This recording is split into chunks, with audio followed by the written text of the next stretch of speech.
Welcome to ASMR with Psycosmos. Today we're going to read a brief excerpt from Frederick Nietzsche's Untruth and Untruth. There are many kinds of eyes. Even the Sphinx has eyes, and consequently there are many kinds of truths, and consequently there is no truth.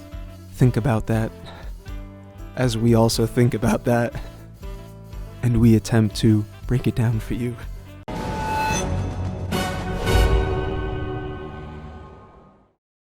All right, initial reactions? Man.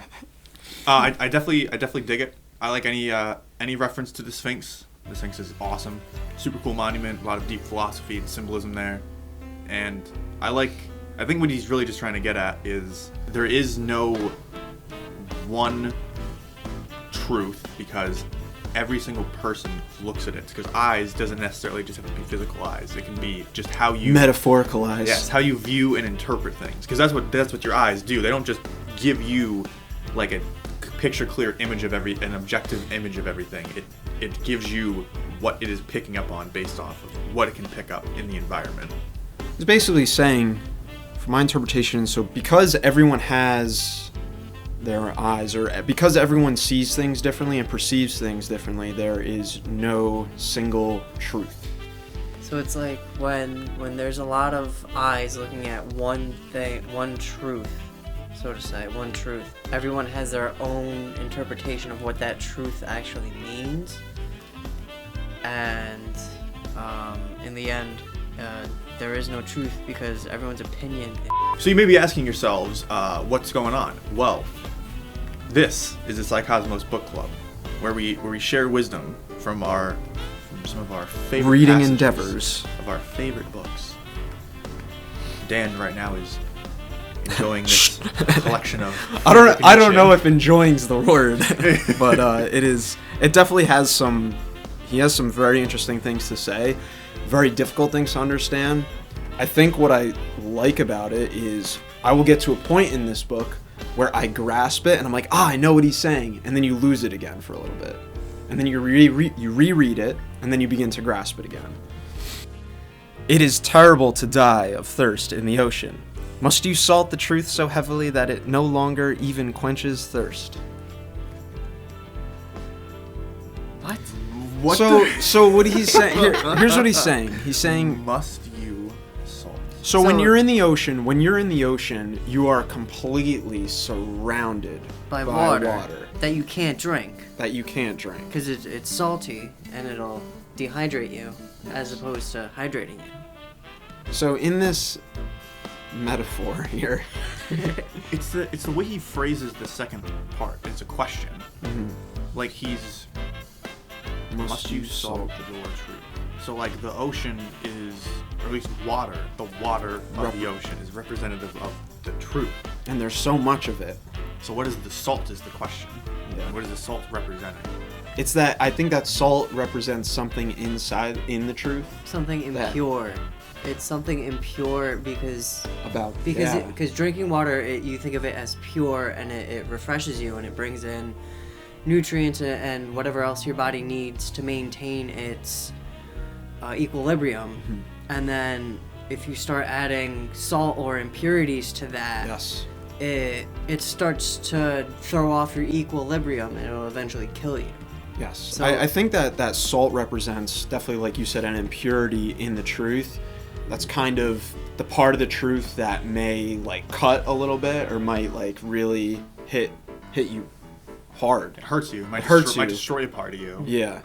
Or it could be that when you focus so much on one aspect of the truth, you could be actually distorting the truth and making it into falsehood. Damn, Nietzsche, thanks for the mental exercise.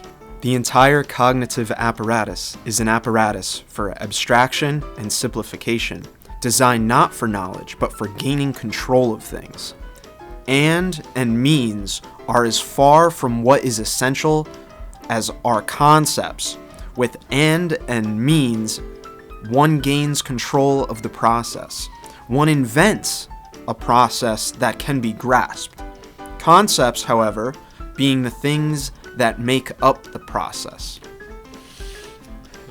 Good luck, guys. The first part, I feel like I can grasp fairly easily. Everything that we have for our brains and just like interacting with the world and like being intelligent is it's simplifying things and putting them in abstract terms so we can think about them in here and come up with solutions to problems, more or less. That I can definitely grasp. That makes a good amount of sense. Designed not from knowledge but for gaining control of things. Well, that makes sense too. That's like definitely a deep biological motivation because it's never been. We didn't start on the path of being to the point where we are, where we have such a thirst and we place such importance on knowledge, because that was the end goal necessarily of evolution. It was more so that it was about having control over resources. Exactly. That's exactly what I was going to say, because that second part there, I feel, has to do with our physical world and how we gain control of things in our physical world. With the end in mind and a way to do it, you immediately gain control of that process. Yes, you come up with the process that can be great. So it's almost like he's saying, like, the process doesn't actually exist. You invent it, and even then he puts that in italics, as if like you didn't invent it necessarily. You more so discovered a sequence of means that gets you to your end that you identify with this form of abstraction as a process.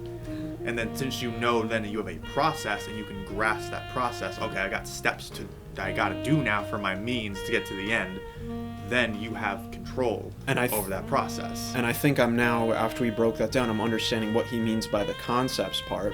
What he's saying with, when he says concepts, however, being the things that make up the process, it's those concepts in a step-by-step process that define the process itself. Oh, man. So I think he's saying like those, the concepts, like take a step-by-step process like soldering a pipe and fixing a pipe leak. Like that whole process, you have to cut the pipe, you have to clean it, you have to prep the pieces for it, you have to put the piece on. Well, you have to flux the pieces, put the piece on, and then you have to solder it. So like all those steps make up the process of fixing a pipe that's leaking. And it's those concepts, I guess, that define the whole process. I guess that's what he's saying. I don't know. Concepts. Let us know what you guys think. So it's like the parts that add up the whole process make it the whole. Like it's like all the individual parts make the whole. So you can't fully separate one or the other. So like even ends and means and every step you described is in of itself a concept. Those are not just the things that make up the process; they're the concepts, and then even the process is also a concept. I'm getting kind of sick of that word now. Well, there you go, folks. That's our good friend, Mr. Frederick Nietzsche. Hell of a mustache. Yes. Hell of a stash. Probably can't see it there, but Well, maybe we got you. Yeah, we'll get a photo.